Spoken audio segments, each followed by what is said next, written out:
Isaiah chapter 40. Comfort, comfort my people, says your God. Speak tenderly to Jerusalem, and proclaim to her that her hard service has been completed, that her sin has been paid for, that she has received from the Lord's hand double for all her sins. A voice of one calling, "In the wilderness prepare the way for the Lord, make straight in the desert a highway for our God. Every valley shall be raised up, every mountain and hill made low. The rough ground shall become level, the rugged places a plain. And the glory of the Lord will be revealed, and all people will see it together, for the mouth of the Lord has spoken." A voice says, "Cry out." And I said, "What shall I cry?" All people are like grass, and all their faithfulness is like the flowers of the field. The grass withers, and the flowers fall, because the breath of the Lord blows on them. Surely the people are grass. The grass withers, and the flowers fall, but the word of our God endures forever. You who bring good news to Zion, go up on a high mountain. You who bring good news to Jerusalem, lift up your voice with a shout. Lift it up, do not be afraid. Say to the towns of Judah, "Here is your God." See, the sovereign Lord comes with power, and he rules with a mighty arm. See, his reward is with him, and his recompense accompanies him. He tends his flock like a shepherd. He gathers the lambs in his arms and carries them close to his heart. He gently leads those that have young. Who has measured the waters in the hollow of his hand, or with the breadth of his hand marked off the heavens? Who has held the dust of the earth in a basket, or weighed the mountains on the scales and the hills in a balance? Who can fathom the Spirit of the Lord, or instruct the Lord as his counselor? Whom did the Lord consult to enlighten him, and who taught him the right way? Who was it that taught him knowledge, or showed him the path of understanding? Surely the nations are like a drop in a bucket.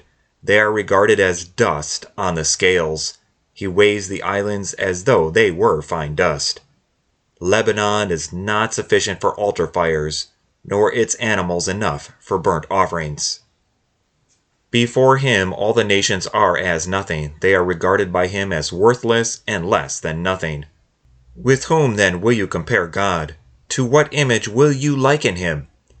As for an idol, a metal worker casts it, and a goldsmith overlays it with gold and fashions silver chains for it. A person too poor to present such an offering selects wood that will not rot. They look for a skilled worker to set up an idol that will not topple. Do you not know? Have you not heard? Has it not been told you from the beginning? Have you not understood since the earth was founded?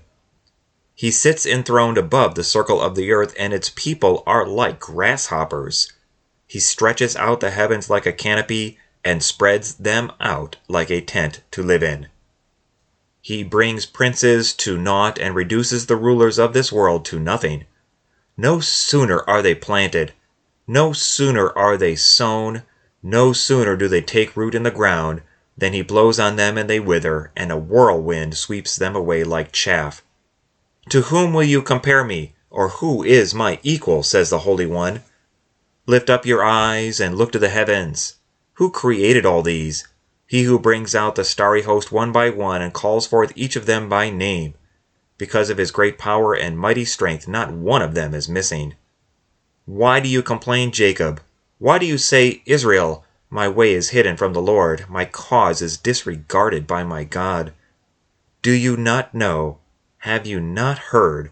The Lord is the everlasting God, the creator of the ends of the earth. He will not grow tired or weary, and his understanding no one can fathom. He gives strength to the weary and increases the power of the weak. Even youths grow tired and weary, and young men stumble and fall.